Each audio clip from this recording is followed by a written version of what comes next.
हम उस बच्ची से वीडियो कॉल भी करके आए तो उनके वालिद से बात किया। उनके वालिद को कहा कि आपने अच्छी तरबियत दी अपनी बेटी की, उसके हिम्मत और हौसले को अल्लाह और बुलंद करे। उस बच्ची ने हमसे भी बात की और उसने कहा कि ओवैसी साहब, हम आपके भाषण को सुनते हैं। मैंने कहा अरे यहाँ भी सुन रहे हैं।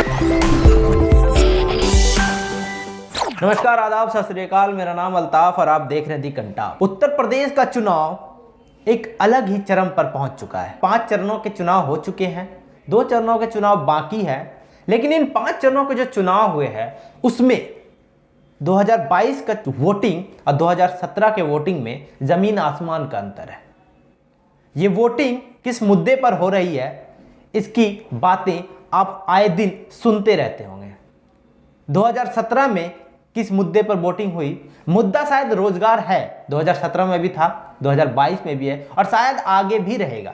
क्योंकि जब देश में रोजगार के हालात इतने खराब हों तो अचानक से रोजगार की स्थिति खत्म नहीं हो सकती। लेकिन रोजगार की बातें आज नहीं करूंगा। आज जो बातें करूंगा वो एक शख्स की बात है जो उत्तर प्रदेश के चुनाव में, उत्तर प्रदेश की राजनीति में एक अलग ही भूचाल लेकर आया है। और उस इंसान का नाम है बैरिस्टर असदुद्दीन ओवैसी।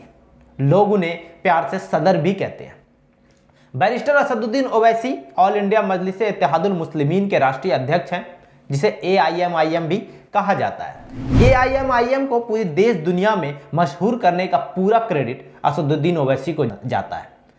बंगाल चुनाव में असदुद्दीन ओवैसी ने अपने पैर रखे जमीन पर। उसके बाद आज उत्तर प्रदेश में शुरू हुआ है उनका चुनावी सफर। और यह चुनावी सफर उन तमाम राजनीतिक पार्टियों के लिए एक धक्का है, एक चोट है। चाहे वो समाजवादी पार्टी हो, चाहे वो भारतीय जनता पार्टी हो, चाहे वो कांग्रेस हो, उन तमाम राजनीतिक पार्टियों के पैरों तले जमीन निकल गई है जब से असदुद्दीन ओवैसी यानी AIMIM ने उत्तर प्रदेश की राजनीति में अपने कदम रखे हैं।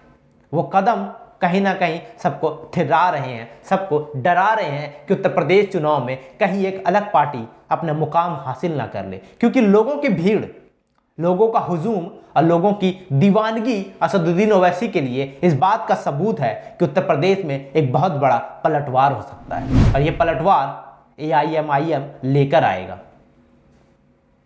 आप सुनोगे, आप जब भी सुनोगे असदुद्दीन ओवैसी की रैली में देखोगे तो हजारों की संख्या में, लाखों की संख्या में लोग उन्हें सुनने जाते हैं। भले ही लोग उन्हें नया पार्टी समझे, भले उन्हें असदुद्दीन ओवैसी को नया समझे उत्तर प्रदेश के लिए, और भले ही लोग ये कहें कि उत्तर प्रदेश के लिए ओवैसी मेहमान है, वो हैदराबाद से हैं, लेकिन उनकी दीवानगी इतनी है कि हजारों की तादाद में लोग उन्हें सुनने जरूर जाते हैं। ये सुनने वालों में सिर्फ मुसलमान नहीं, हर धर्म, हर तबके के लोग होते हैं। क्योंकि असदुद्दीन ओवैसी की फैन फॉलोइंग आपसे और हमसे छुपी हुई नहीं। 13 मई 1969 असदुद्दीन ओवैसी का जन्म होता है हैदराबाद के एक सुन्नी परिवार में।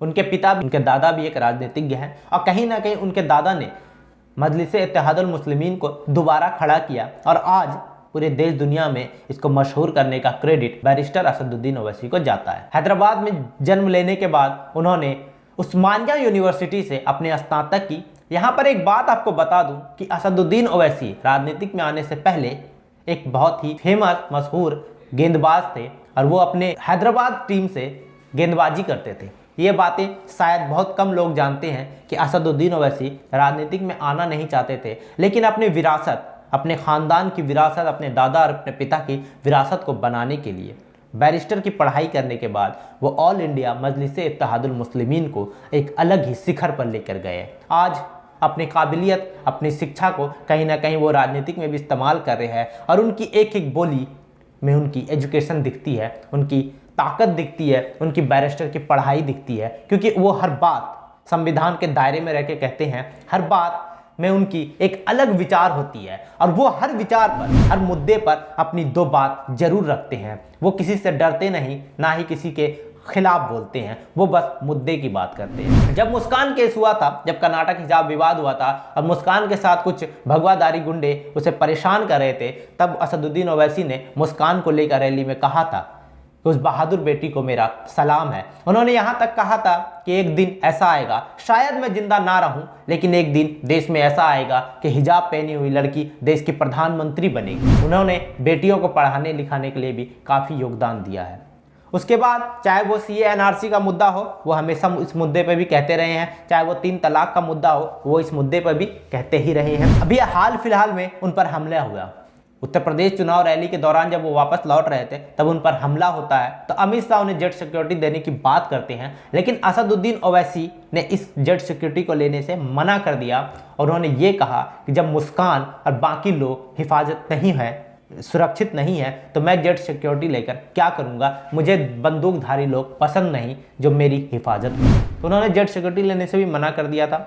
उसके बाद उन्होंने कहा कि जब देश का हर युवा सुरक्षित हो जाएगा तो मैं खुद सुरक्षित हो जाऊंगा। अब ये उनकी बातें हैं या फिर राजनीतिक स्टंट है या ये अलग मुद्दा है, इस मुद्दे पर नहीं जाऊंगा। लेकिन जिस तरह से उत्तर प्रदेश चुनाव में असदुद्दीन ओवैसी ने अपनी छाप छोड़ी है, वो कहीं ना कहीं उन तमाम राजनीतिक पार्टी के लिए एक झटका है जो ये सोचकर बैठे थे कि उत्तर प्रदेश में शायद सिर्फ भाजपा और सिर्फ समाजवादी पार्टी है। ये अब वो दौर नहीं है जब उत्तर प्रदेश में हिंदू और मुसलमानों की राजनीति होती थी। अब ये दौर ऐसा है जब शिक्षा, रोजगार और सुरक्षा पर बात होती है। तो थोड़ी और बात कर ली जाए, असदुद्दीन ओवैसी हैदराबाद से 2004 में पहली बार सांसद बने। उसके बाद 2009 और 2019 में भी वो हैदराबाद से लोकसभा सांसद रहे।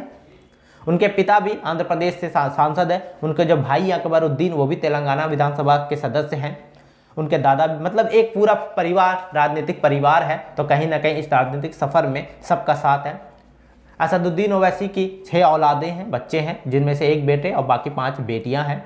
तो ये कुछ बातें हैं जो असदुद्दीन ओवैसी के परिवार से जुड़ी थी, तो सोचा मैंने आपको थोड़ी सी बता दी जाए। वापस आते हैं उत्तर प्रदेश चुनाव में। उत्तर प्रदेश चुनाव 5 चरणों के चुनाव हो चुके हैं, बाकी 2 चरणों के चुनाव बाकी हैं। 10 मार्च को रिजल्ट आएगा। अब ये रिजल्ट किस तरह के होंगे, सबसे दिलचस्प बात यही है कि रिजल्ट जो 10 मार्च को आएगा, सबकी निगाहें उसी पर टिकी हुई है, क्योंकि ये रिजल्ट एक तरफा अब नहीं रहा। कुछ समय तक लग रहा था, जब वो चुनाव शुरू नहीं हुए थे, जब वोटिंग शुरू नहीं हुई थी, तो ऐसा लग रहा था कि उत्तर प्रदेश में फिर से भारतीय जनता पार्टी अपनी सरकार बनाएगी। लेकिन जैसे जैसे चुनाव नज़दीक आते गए, जैसे जैसे चुनावी रैलियां होने लगी, जैसे जैसे वोटिंग हुए, चाहे पहले चरण, दूसरे चरण के, तीसरे चरण के, अब 5वें चरण के भी वोटिंग कल समाप्त हुए हैं। तो इन चरणों के समाप्त होने के बाद आकलन और लोगों की राय से ये पता चल रहा है कि उत्तर प्रदेश में इस बार कांटे की टक्कर है। अब वो कांटे की टक्कर सिर्फ भारतीय जनता पार्टी और समाजवादी पार्टी के बीच में नहीं है। AIMIM, ऑल इंडिया मजलिस इत्तेहादुल मुस्लिमीन भी पूरी जोर शोर से टक्कर देने के लिए तैयार है। 2 चरणों के चुनाव बाकी हैं। इन 2 चरणों के चुनाव के बाद अब लोग किसको अपना मुस्तकबिल चुनते हैं, ये तो 10 मार्च को पता चलेगा। लेकिन एक बात है, जिस तरह से उत्तर प्रदेश में ममता बनर्जी ने भारतीय जनता पार्टी का पार्ट भी बताया था ओवैसी को, लेकिन ओवैसी ने उसका जवाब दिया है और ये जवाब उत्तर प्रदेश में भी है, क्योंकि उत्तर प्रदेश में भी लोग इस तरह से कह रहे हैं कि ओवैसी भाजपा को जिताने के लिए उत्तर प्रदेश आए हैं।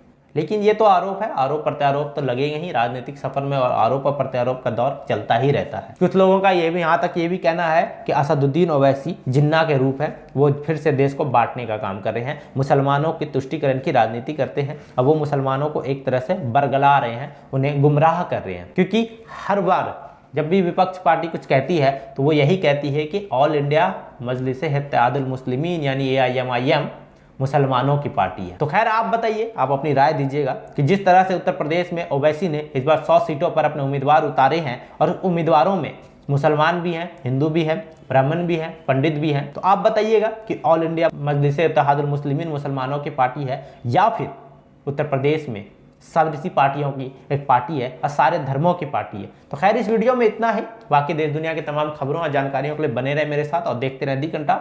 और अगर अभी तक इस चैनल को सब्सक्राइब नहीं किया तो चैनल को सब्सक्राइब करें। फेसबुक पे देख रहे हो तो फेसबुक पेज को फॉलो करें और इस वीडियो को ज़्यादा से ज़्यादा शेयर करें।